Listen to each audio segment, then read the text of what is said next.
Hey guys, it's Scott with Scotty B Cards, and in this video, I want to talk about my biggest misses of 2021.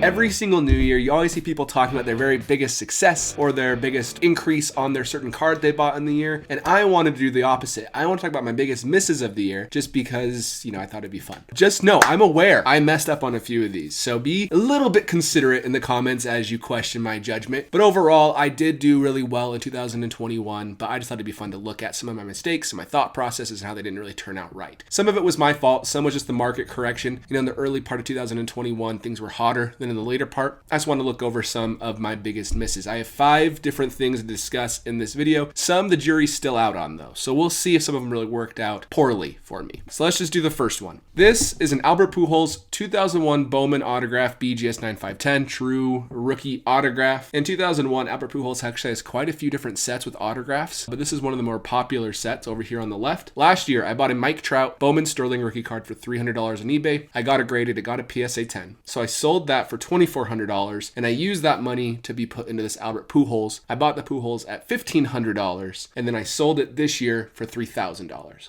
And I didn't know what to do with that money because I wasn't really quite sure, but I decided to pick up this Wander Franco Bowman Chrome Refractor, numbered to $499, and this Nolan Arenado Blue Refractor, autograph numbered to $150. And since I bought this card for $2,200, it's now dropped to $1,500. So I lost about $700 in this purchase. Right here, this card is about doubled. I sold it for $430, so I didn't get quite double, but I did really well there. But this card, I bought it with the anticipation of him going to St. Louis and having a very good year. He had an okay year. He was a pretty good year. Had a 4.3 WAR season. He had 35 home runs, I believe, right around 35 home runs and over 100 RBI. But he only hit 250 with an OPS barely over 800. So it wasn't quite what I hoped for Nolan Arenado when he was away from Coors. But it's one of those things as well, and I knew this going into it, but I let my Colorado Rocky fanship blind me. I knew when a player gets traded, their cards almost always drop mid-season on their new team. And this is because people like us, Rockies fans, when he leaves our team, we still care about him, but then as the season progresses, we forget about him. And then the Cardinals fans, they're really excited to get Arenado at first, and then they might not have played exactly how they wanted, and so they aren't quite sure if they want to invest in him. So regardless, this one did lose quite a bit. So I am down from this original Pujols sale. The more painful thing though, yes, this is painful, but I basically turned that Mike Trout, it was just $300 and grading fees, into this card, which is fine. But the painful part is what I was going to buy with that Mike Trout purchase. Instead, I bought this Pujols card. I was going to buy a Hank Aaron, I think PSA 3 rookie from 1954 Topps, and that card's probably around $5,000. So that's a big miss. I was also considering buying a Mookie Betts blue Bowman Chrome autograph, which was $2,400 at the time. That's worth $7,000. So that was also a miss. So overall, I just keep making bad decisions, and eventually I'll be down to $300 again on that one purchase. So it is what it is. My next one, I actually sold this Francisco Lindor blue Topps Chrome autograph. It's a BGS True Gem plus 9510, gorgeous card. The Topps Chrome is probably Francisco Lindor's very most collected cards, even above his Bowman Chrome autographs. But I sold it for $777. This is while he was struggling, so I was excited about that sale. But then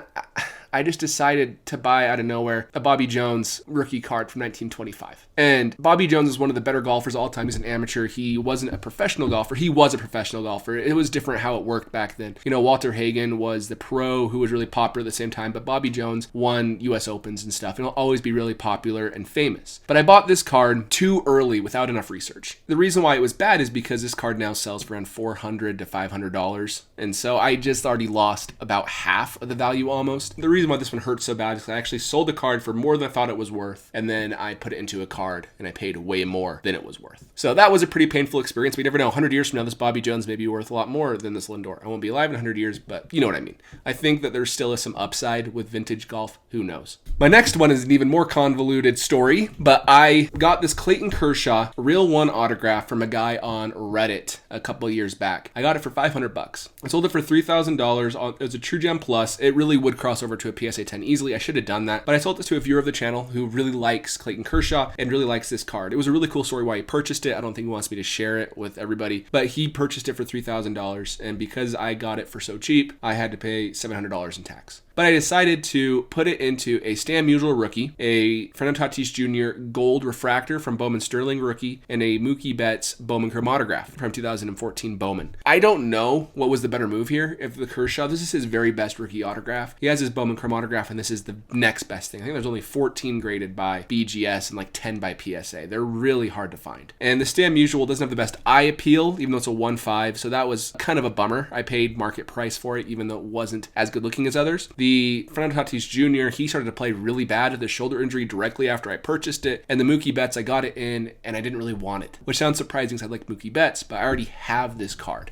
And so once I had it in hand, I decided to sell it again, and I put those proceeds, I sold it actually for a loss. I sold it for exactly $12.50, but I was higher than $12.50 into it because that was before I had taxes and shipping fees. But I put this card into a Bowman chromatograph from Manny Machado, Carlos Correa, and I got a Juan Soto gold refractor from Bowman's Best PSA 9. So the Bowman's Best refractor is now worth $1,000, and the other two are probably worth like $400 combined. So I guess all's out well that ends well. I don't know how I sit on this one, but I do miss that Clayton Kershaw. I think I should have put all of that into one nice vintage card, but instead I put it into 3 different cards, which I think probably wasn't my best move. This one probably hurts the most on the list, and I'll explain my thought process. I love Mookie Betts, but I have a lot of Mookie Betts, and I sold this Justin Verlander. It was an Xfractor. I think it's numbered to 125, right around there, for this Mookie Betts National Treasures autograph. This Mookie Betts now goes around $500, so it's down quite a bit since I bought it. I bought this at the very peak, right before this season in 2021. Mookie Betts was really hot, then he had a rough first part of the year, and then on top of that, the whole market came down in the hole. This is a very rare card to find, as Justin Verlander. He does not have many really good Bowman chromatographs, really strong auto, beautiful Xfractor, so I just missed this one. I think this one has significantly more upside right now than the Mookie Betts. We'll see what happens. I do like the Mookie because it is a true RPA and he doesn't have many, and it is full name autograph, has actually like the Mookie, and now it's a lot different autograph, so that was cool, but that Justin Verlander definitely missed out, definitely sold that too early. The one that is for sure probably not the best move I could have made was this Ronald Acuna Jr. Update Vintage stock. This is numbered to 99, so this is his true flagship rookie. Really great card. I got it for $300 a while back, and I traded it for this Bryce Harper Bowman Chrome autograph right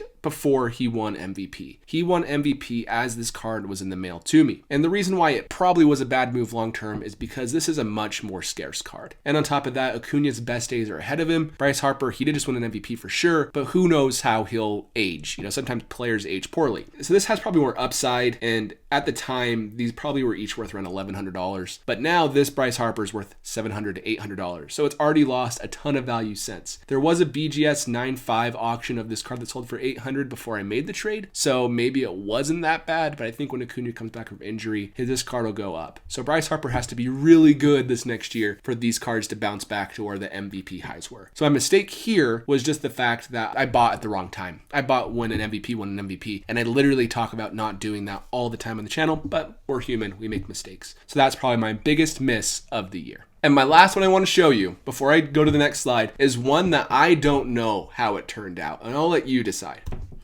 So these are 3 cards I sold to buy this Mookie Betts pink out of 50 Topps Update rookie card.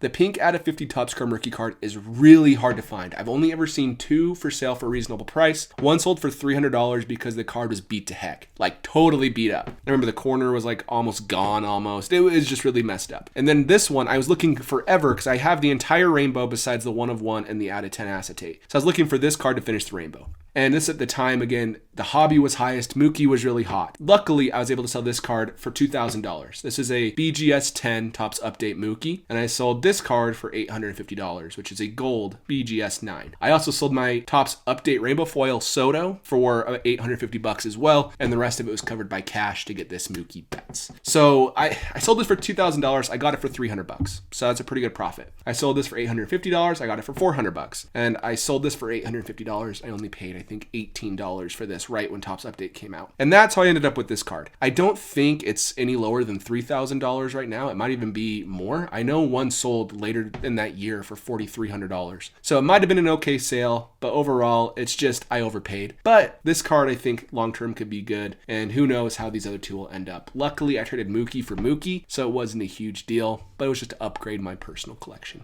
Anyways, that is it for my biggest mistakes of the year. Let me know down in the comments below what your mistakes are and which one of my mistakes hurts you the most. Thanks for watching, and I'll catch you in the next video. See ya.